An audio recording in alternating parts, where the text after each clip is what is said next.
Greetings to all grade 10 students and welcome to Bamboo Telescuela. This is your school on air in Science 10. I am Teacher Julius. Make sure to grab your modules with you and tune in to DWNDFM and CMD Cable Channel 01. We are also streaming live at SDO CAUAYAN CP Facebook page. Please also prepare your notebook and pen for you to jot down all the needed information with regards to our lesson for today. We are really delighted to have you for another fun and exciting discussion about science. Yes, you heard it right. Science is fun and exciting. So fasten your seatbelt and let's explore and learn together. We all know that our country is blessed with so many land features, such as mountains and volcanoes. But sometimes, these land features cause geologic events like earthquakes. Mountains, volcanoes, and earthquakes are seemingly very different geologic events, yet they are actually closely related. They are all result from the movements of the Earth's crust. Earth's crust is a part of the layer of the Earth, which is the lithosphere. It is composed of several major plates and many minor plates that change shape and position. Over time, these tectonic plates move, interact with each other, and are responsible for the formation of different geologic features like ocean basins, mountain ranges, islands, volcanoes, and earthquakes. Have you ever wondered why our country is endowed with this kind of geologic features? Well, if your answer is yes, then this lesson will help you to find the answer to your question. In this lesson, we will study thoroughly the framework that will enable us to understand how and why several features of the Earth continuously change.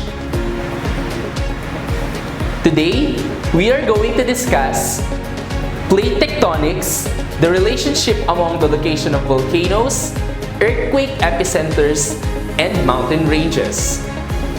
We are expecting that after this lesson, you will be able to first, define plate tectonics. Second, describe the distribution of volcanoes, earthquake epicenters, and major mountain belts. And lastly, relate the distribution of volcanoes, earthquake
describe motion within the outermost layer of the solid Earth, which is also known as the lithosphere. This theory implies that the lithosphere has plates which are varying in size and constantly moving at varying speed. So basically, plate tectonics refers to the movement of the lithospheric plates of the Earth, wherein these plates pull apart, slide by each other, and collide. For us to know more about this, let's go back to the history of plate tectonics. The theory of plate tectonics is relatively new. In the early 1900s, Alfred Wegener first developed a theory of continental drift, in which he said that the 7 continents we have now in present came from a single supercontinent named Pangaea, which is based on the collection of evidence that showed striking similarities in rocks and fossils found on continents separated by vast distances, just like the continents of Africa and South America. Sometimes later, Arthur Holmes proposed a mechanism to explain how the continents could have moved across the Earth's surface. He proposed that circular convection currents of molten material deep within the Earth, specifically the Asthenosphere, could provide ample force to divide and move the continents. By the late 1960s, Harry Hess studied Wegener's theory. Hess proposed the radical idea that the ocean floors move like a conveyor belt, which in turn moved the continents, and he came up with the seafloor spreading theory. Seafloor spreading helped to support the now well-accepted theory of plate tectonics. The theory of plate tectonics is what brings together continental drift and the seafloor spreading.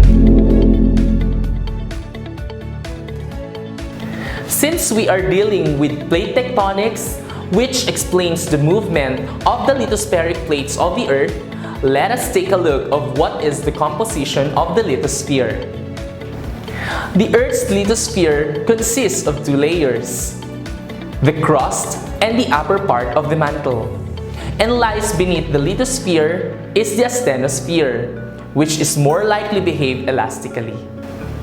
The crust is made of a variety of solid rocks like sedimentary, metamorphic, and the igneous.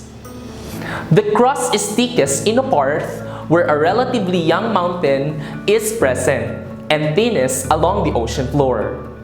Plates are made of lithosphere, topped with crust which can be either oceanic or continental. The plates are moved around on the Earth's surface by the seafloor spreading. Convection in the mantle drives seafloor spreading. The movement of these plates is the reason why there are different geologic features like volcanoes occurring in the boundaries of these plates. Before we go deeper to our lesson for today, let us discuss first one of the consequences of moving crustal plates, which is crucial in studying plate tectonics. It is the earthquake. You have learned in your grade 8 science that an earthquake releases 3 types of seismic waves. We have the primary or P waves, we have the secondary or S waves, and the long surface waves or L waves. The first 2 travel into the Earth's interior, while the last one on the surface. And these waves travel at different velocities.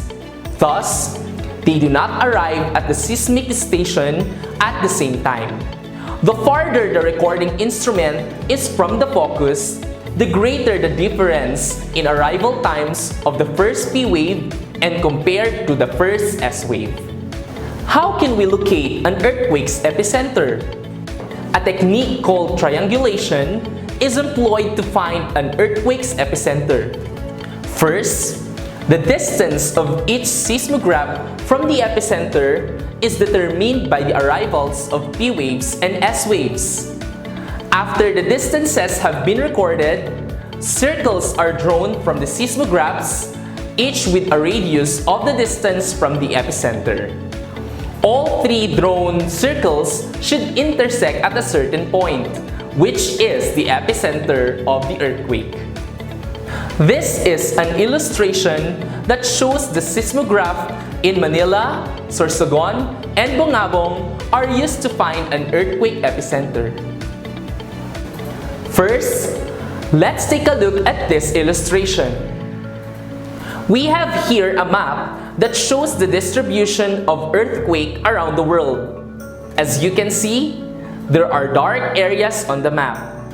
These dark areas represent the earthquake epicenters. The map shows that the world's earthquakes are not randomly distributed over the Earth's surface. They tend to be concentrated in narrow zones. We can also observe that the location of these earthquakes are some located near the edges of the continents. Some are in the mid-continents, while the others are in oceans. But it doesn't mean that all continents, mid-continents, or oceans can be places where earthquake might occur. We might observe and say that there are places that are prone to earthquake, but some places are experiencing a small number of earthquakes or not at all. These places which are prone to earthquakes are seen in large part of the Pacific Ocean, northernmost Asia, majority of Europe, eastern portion of North and South America, and Western Africa. We sometimes ask ourselves, why is it important for us to identify areas which are prone to earthquakes? It is very important to us to be knowledgeable enough when it comes to identifying areas which are prone to earthquakes, so that necessary precautions could be done if ever you are living in one of those places. Now, let's take a look on this map. This is the map that represents the volcanoes distribution around the world. The map shows that there are numerous active volcanoes that can be found on Earth. There are yellow triangles on the map that signifies the active volcanoes around the world. We can see in the map that volcanoes are not randomly distributed in the Earth. Instead, majority of them are found along the edges of some continents. Just like shown in the map, majority of volcanoes are likely to found along the edges of some continents, particularly in the western coast of North and South America, East and Southeast Asia. We can also observe that there are countries in the world which are unlikely to experience volcanic eruption. Based on the map, some countries like Russia and some part of Canada are places that are unlikely to experience volcanic eruptions, since there are few and or no volcanoes situated along those countries. Now that we have observed the two geologic events which are vital in studying plate tectonics, let us compare the distribution of these geologic events on Earth. Are they related with each other? Comparing the map that shows the location of majority of earthquake epicenters with the map showing location of volcanoes around the world, it is very evident that the locations of earthquakes and volcanoes are closely related. Earthquake and volcanoes are both situated at the same locations in the Earth. We might have concluded that places which are situated with large number of volcanoes are also places which are likely to experience earthquakes. And as the picture shows, most volcanoes and earthquakes are located at the plate boundaries, with boundary zones some being particularly active. A good example are the boundaries of the Pacific Plate, where more volcanoes and earthquakes occur than in the rest of the world combined. Because of this, it is often called the Pacific Ring of Fire. Our country, the Philippines, is situated in the Pacific Ring of Fire, a place where plate tectonics is very evident. It is a long chain of volcanoes and other tectonically active structures that surround the Pacific Ocean. The Ring of Fire is one of the most geologically active areas on Earth and a site for frequent earthquakes and powerful volcanic eruptions. We are now down to the last geologic event to relate with plate tectonic theory. These are the mountain ranges. Here is the map that shows the major mountain belts that can be found on Earth. In the map, you can see that there are portions which are shaded in color orange. These are the cluster of mountain ranges of the world. Now, let us again relate the distribution of mountain ranges of the world to the distribution of volcanoes and earthquakes. Simply by looking at these maps, these three geologic features are related with each other since they are situated at the same areas in the world, which is on the plate boundaries. That's why we can say that these boundaries are the reason why volcanoes, mountain ranges, and earthquakes are occurring at the same places. At this point in time, let us take a look on the map that shows the distribution of plate boundaries in the Earth's surface. The model of plate tectonics assumed that the Earth's upper rigid layer, or the so-called lithosphere, is broken in several larger and smaller rigid plates, which are in constant motion relative to one another. The theory states that Earth's outermost layer, or the lithosphere, is broken into 7 large, rigid pieces called plates: the African, the North American, South American, Eurasian, Australian, Antarctic, and the Pacific plates. And several minor plates are also exist, including the Arabian, Nazca, and the Philippine plates. By simply looking at this illustration, scientists might have some basis in dividing the Earth's lithosphere into several plates. The things that we have discussed a while back, the geologic activities such as seismicity or the occurrence of earthquake, volcanism, and mountain formation, are the basis of scientists in dividing Earth's lithosphere, because these are the important things to consider in studying the movements of plates of the Earth. In the beginning of the discussion, I have presented the question that served as our guide for the lesson. Now, let's take a look again and answer it. What is the relationship among the location of volcanoes, earthquake epicenters, and mountain ranges? The relationship among the location of volcanoes, earthquake epicenters, and mountain ranges are the key points to prove that there are movements along the plate boundaries of Earth, which the plate tectonic theory explains. The places on Earth where most of the earthquakes originated, for some mountains and volcanoes were formed, mark the boundaries of each lithospheric plate. As mentioned earlier, each plate is slowly moving relative to each other, causing geologic events to happen along their boundaries. We can now conclude that each of the plate boundaries are more likely to have these geologic features. Remember that plates are in constant motion. As they interact along their margins, important geologic processes take place, such as the formation of major mountain ranges, active volcanoes, and earthquake epicenters. It means to say that where there are earthquakes, crust can either meet or move apart and form mountains and volcanoes.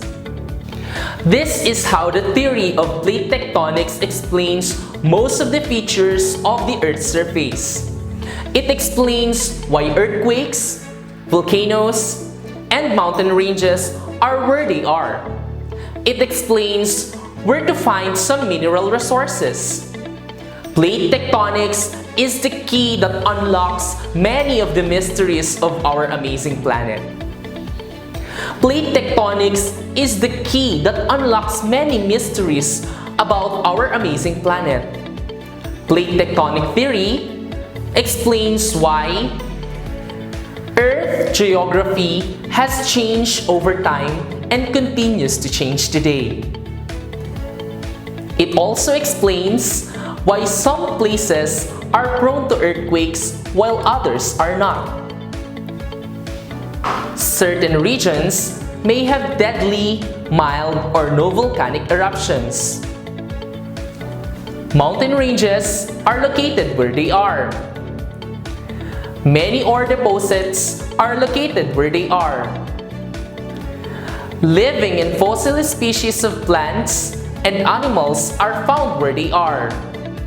And some continental margins have a lot of geological activity and some have none.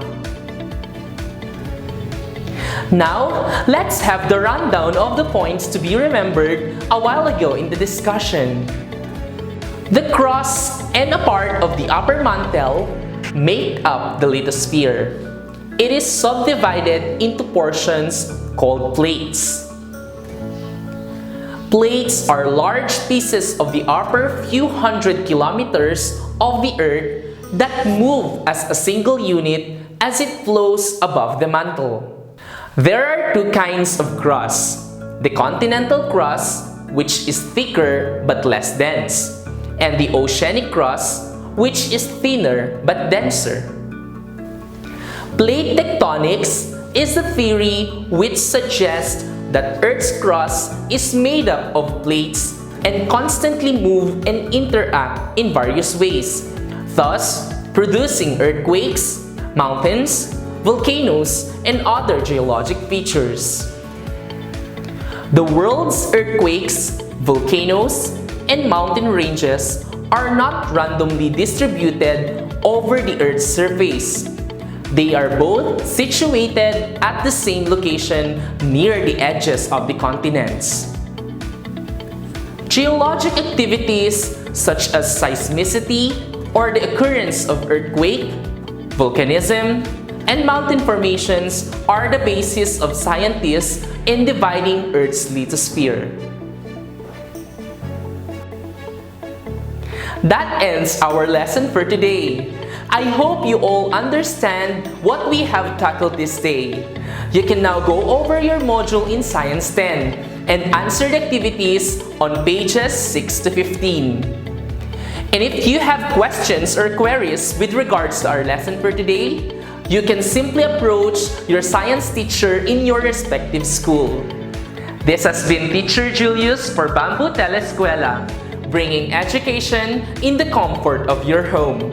Good day, keep safe, and God bless.